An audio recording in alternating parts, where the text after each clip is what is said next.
All right, I think we're live. And welcome to the 39th Rank War Master multiplayer live stream. I'm your host, Arthur.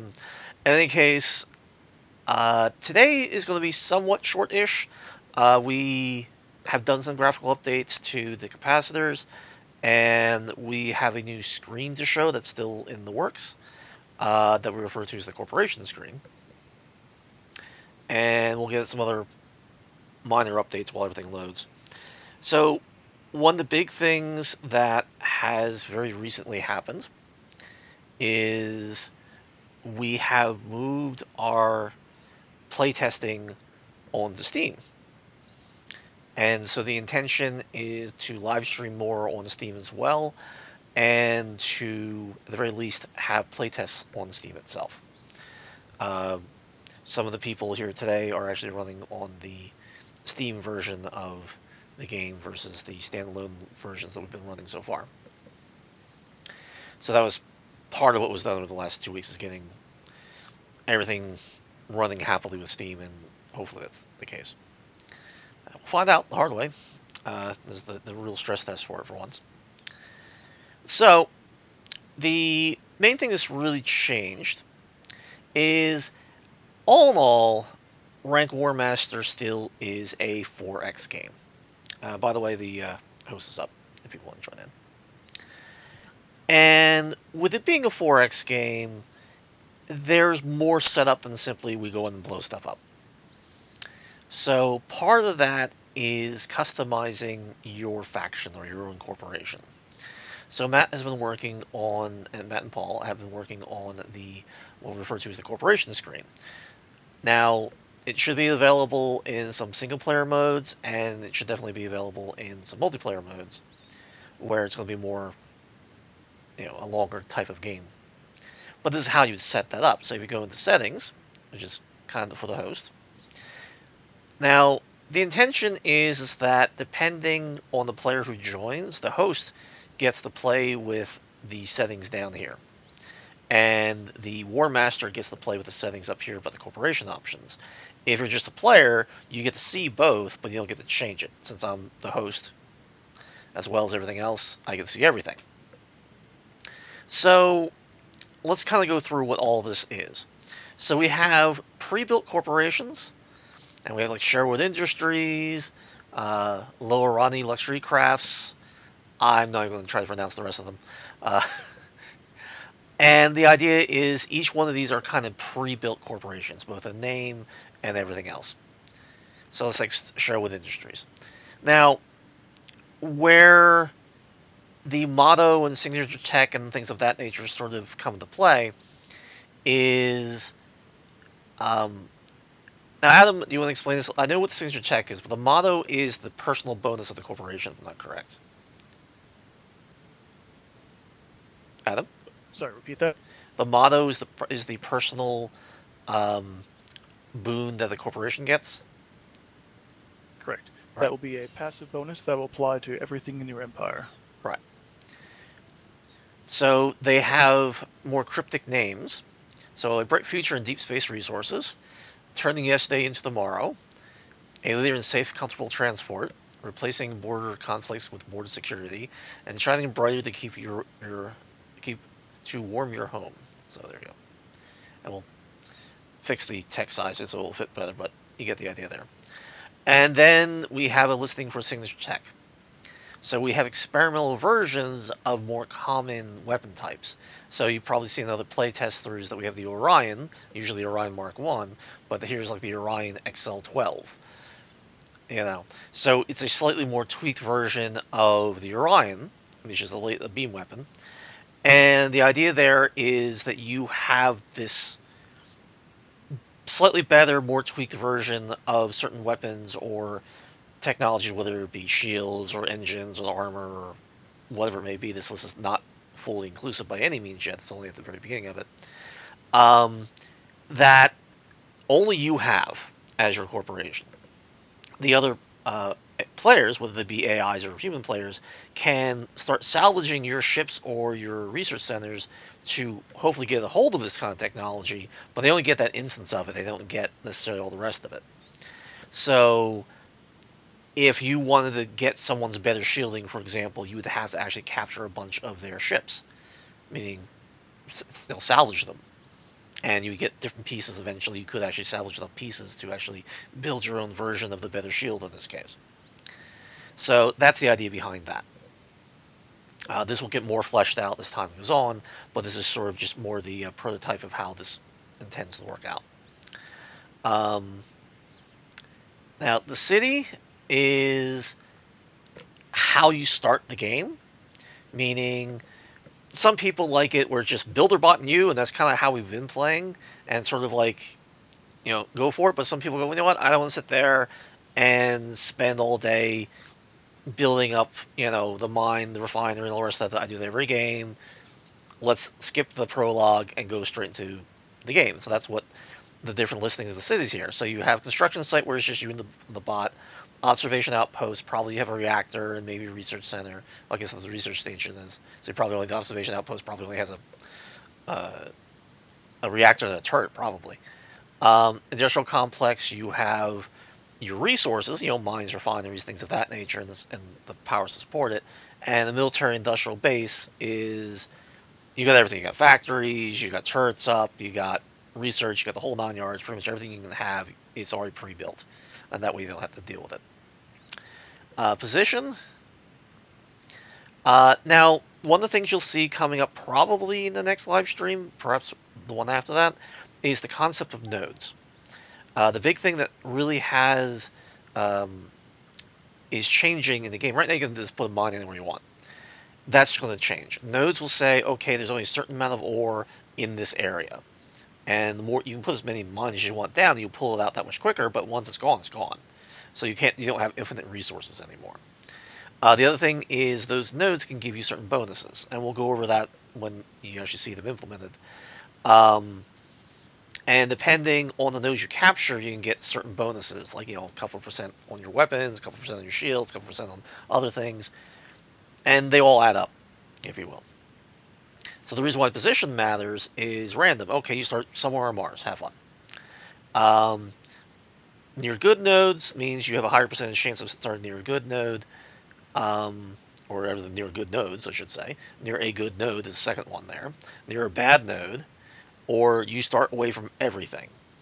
So having a city away from all nodes is probably a bad idea if you want to start with that. But there you go. But maybe that's the challenge you want. So I think so. Select random. Playstyle. So one of the big things in Rank War Master is the helper AIs. Not everyone's cut out to be like a world leader, so to speak. So the idea is that you, as the player, get to select, well, how do you want to come in?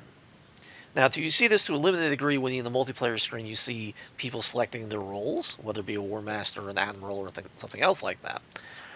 This comes up more in a single-player game where maybe you don't want to be the War Master. You don't want to deal with the research. You don't want to deal with all the rest of the stuff. Well, the War Master can do all that stuff for you. And he'll just order you, hey, take out that fleet. Hey, take out that city. And if you're the Admiral, that's what you do. Maybe you only want that level of strategy. Maybe you just want to be a fighter jock, so you can come in as a pilot. And so all the other AIs above you will set up all the grand strategy and stuff like that. And when the Admiral says, hey, I need you to go attack something over there, you have a waypoint, and you go off and kill something. And they'll give you a new waypoint when that time comes. And so even as a mayor, you're there maintaining the city. Maybe you're a city builder kind of guy.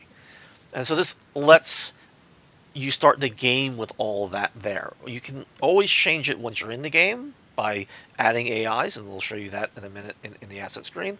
But this was always meant to be here to try to give a player the flexibility to play the game he wants to, especially if they're still learning the game. So I'm going to be the War Master because why not?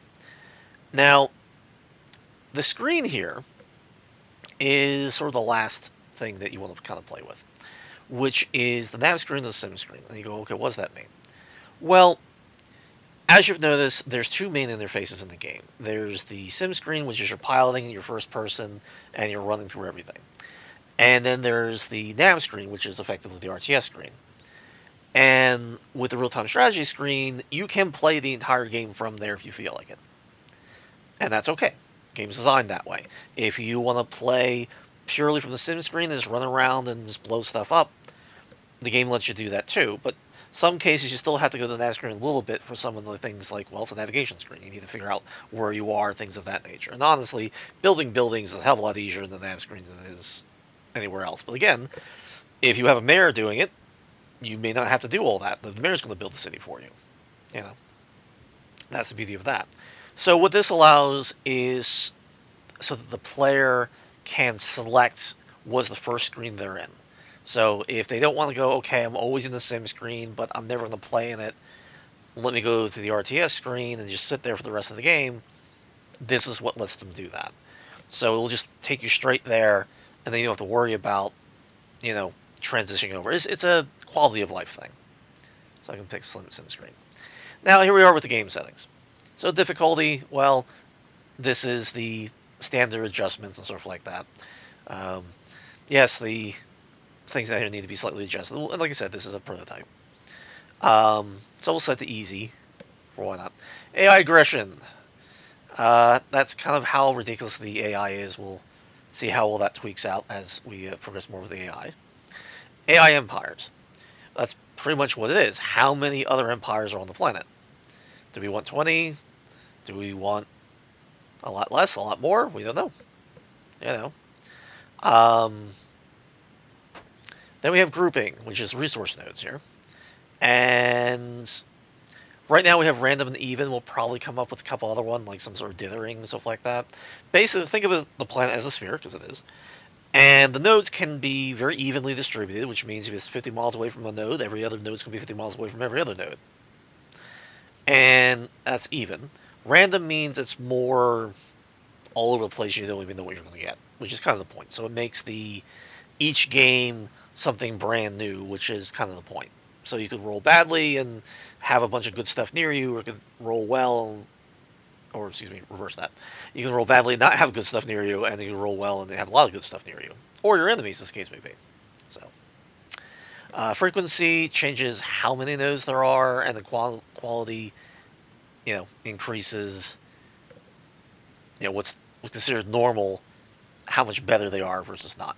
Meaning, okay, if they normally have 100,000 ore, don't quote me on that, what's that's going to end up being, because I don't know yet, will be a higher percentage or a lower percentage, is the idea. And it's going to be randomized anyway, but that's kind of the idea behind all of this. Now, for a corporation, of course, you can rename your industry, so put Inc. there, I guess. And the idea is once you have all this pre-built, you should be able to save it, so you can actually keep how you like to play, if you will. I mean, at least for the corporation stuff. Eventually, we're going to have logos that will be decals on your equipment, whether it be the buildings or the ships that you have, and your color requests. Basically, are your ships purple? Are they red? Are they whatever? So the different parts of the ships that are more customized as far as the colors go, that way your ships look like your ships. Even though there are only so many holes in the game, we're going to add more of those. You can still identify them not only by the reticle color, but by the ship color or the building color itself for the parts that are going to be changed out. So that's the whole thing about the corporation screen. Now, any questions for those of us who don't know what? Any questions for what we have here so far? Yes, no? Okay. So we'll go back here. Now, while I was in there, was everybody else able to join, or did it attempt to? I know Matt was already in. I got in. Paul's here. I don't know where Adam is. Right, I'll join. All right.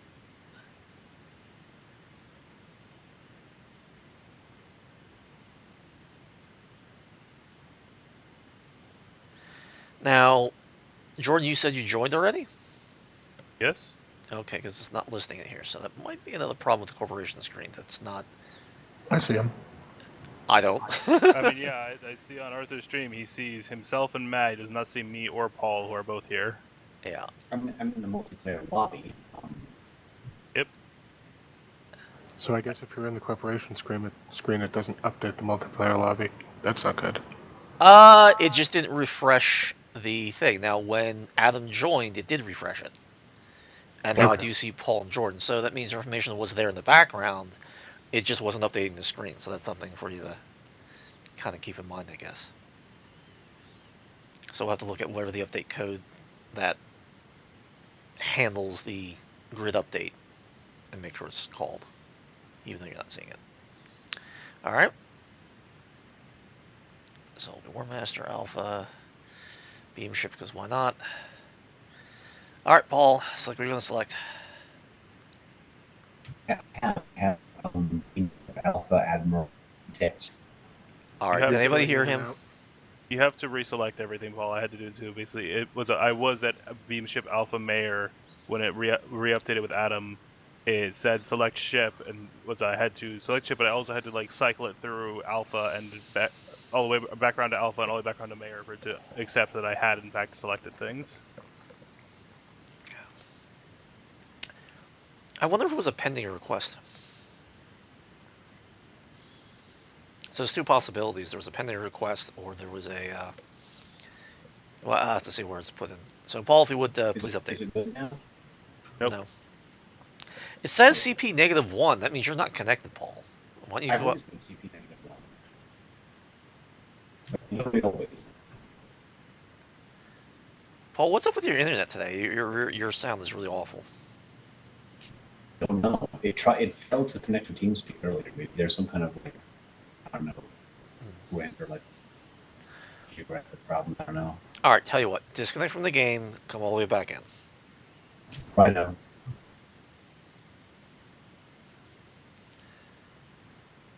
Because any changes you were doing is not seeing.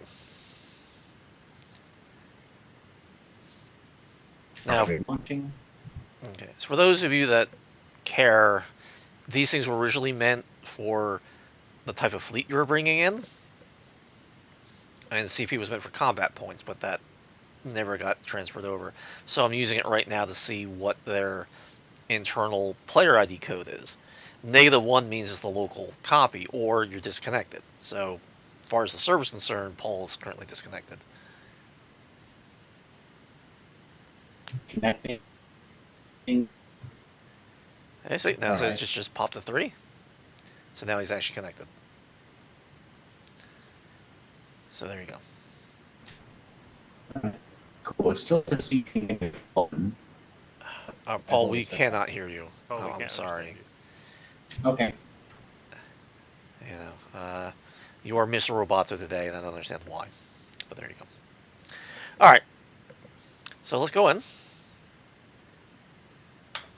Think about it. There we go.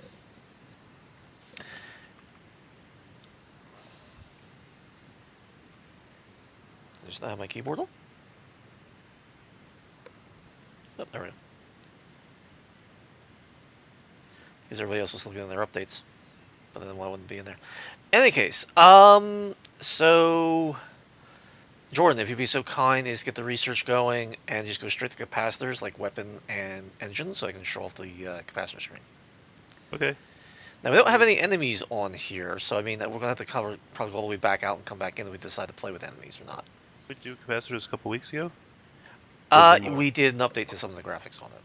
Ah, okay. That was the other thing I wanted to show today. The other stuff that I did in the background, as far as the past 2 weeks, was we have our Artisy integration. So I love how the flames come out, man. I know some people don't like them, but I like how that comes out. Oh, who's that? That's Adam. So we're going to be adding in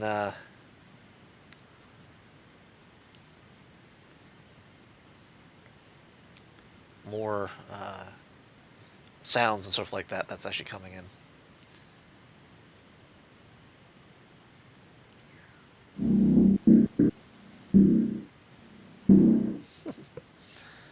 Oops, that looks like I hit you.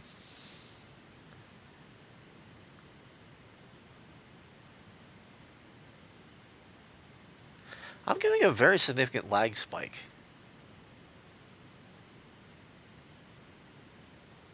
I mean, people aren't joining, but see that was really bad.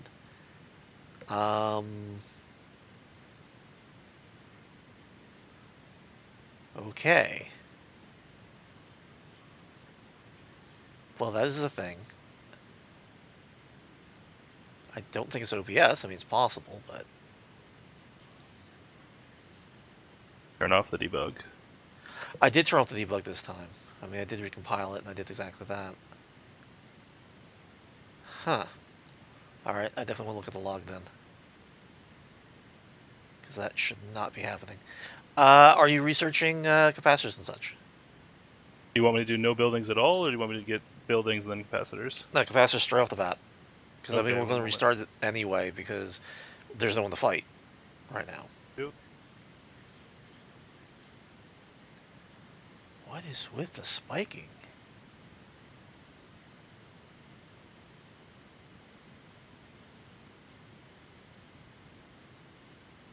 Paul, tell you what. Disconnect from the game, and let's see if that's what that is. All right then. Because I'm just completely lagged right now.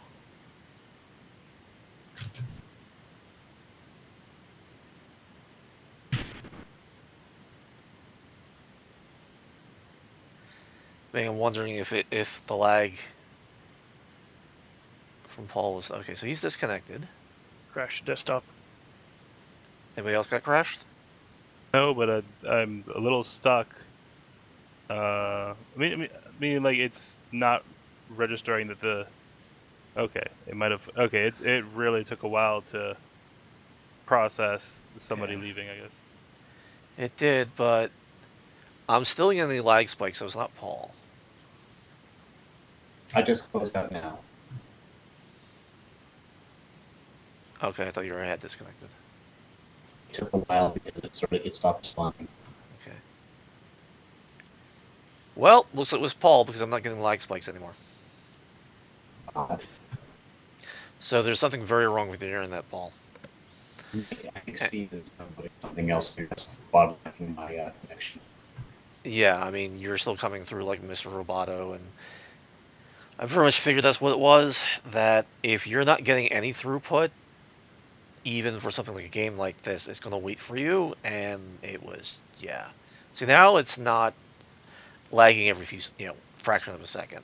Now it's smooth. Do I sound like a robot at this point now? How do I sound now? Right now you Better. sound fine. I just paused Steam. Capacitors are Okay. done, by the way. You just paused Steam? I paused an ongoing download. Yes, Paul, that would cause a problem. Do you have gigabit Ethernet? I don't believe so. Right. So you don't have the bandwidth for that kind of thing. Very well then. Good to address that. Yeah. So if you want, since you pause the download, you can still reconnect, Yeah. Okay. and see whether or not if we still have Mr. Roboto and the crazy lag spikes. Launching. And if we don't, even once you're reconnected in, then you know better. Is what it comes down to. Yep. All right. Well, I'm glad that's what that was. Cause sort of like I don't want to have to figure out what's going wrong now. Because it's sort of like what's going on. Because I'm making a good FPS, and I realize that Jordan's continued doing his thing, and I have OBS, so I mean it's going to have some frame rate drops, but we're not doing badly. So while Jordan's doing that, I will go into the factory screen.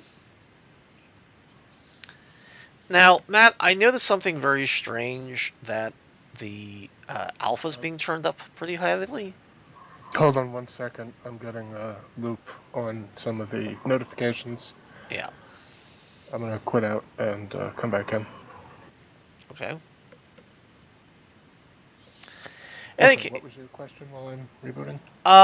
For whatever reason, I guess we'll have to debug it. For whatever reason, some of the backdrops are hyper. The alpha's channels turned up. You mean the text boxes? The text boxes, the background behind the um, the capacitors and such.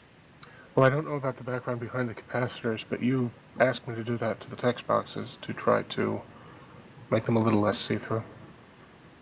I guess it's not working the way we hoped. It's making them more see-through.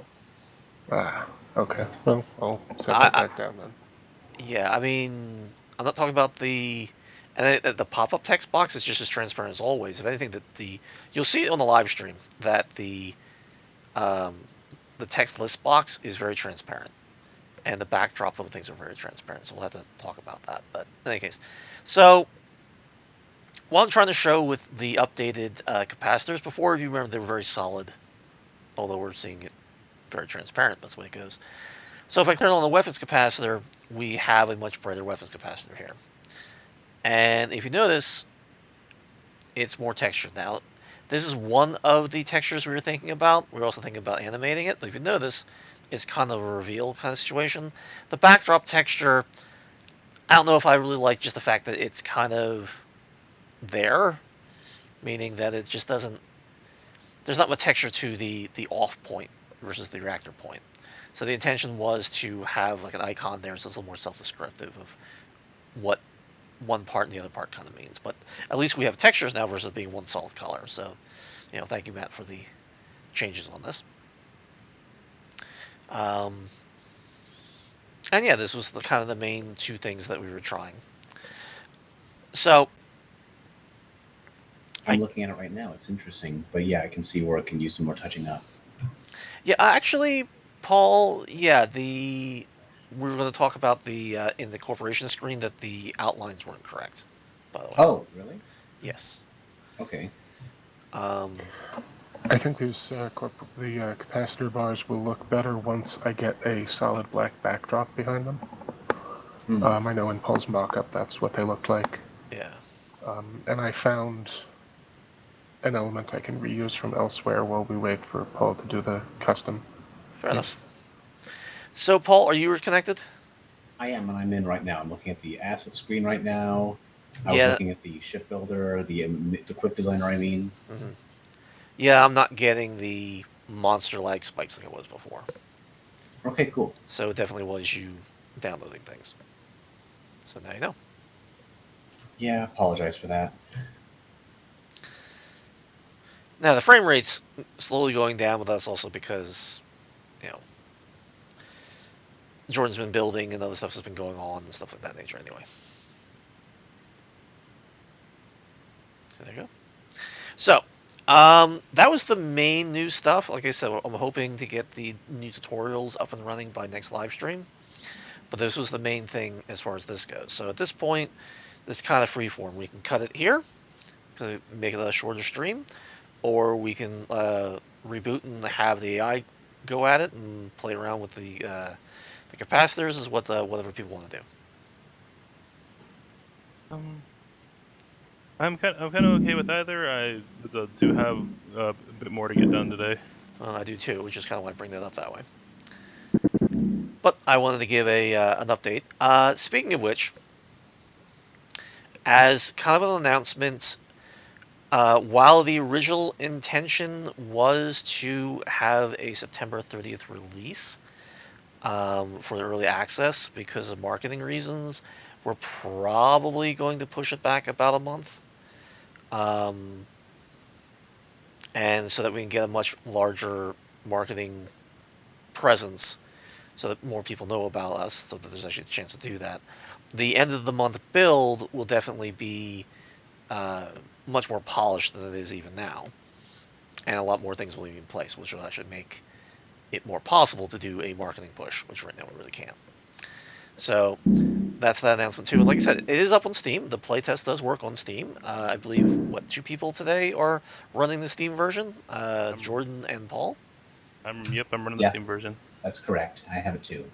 So we're getting there. I mean, we're up. We're integrated. We don't have Steam integration yet in the sense of, joining your friends via the multiplayer, that kind of thing. But that is coming. I don't think that will be there for the September 30th build, but it will be there afterwards.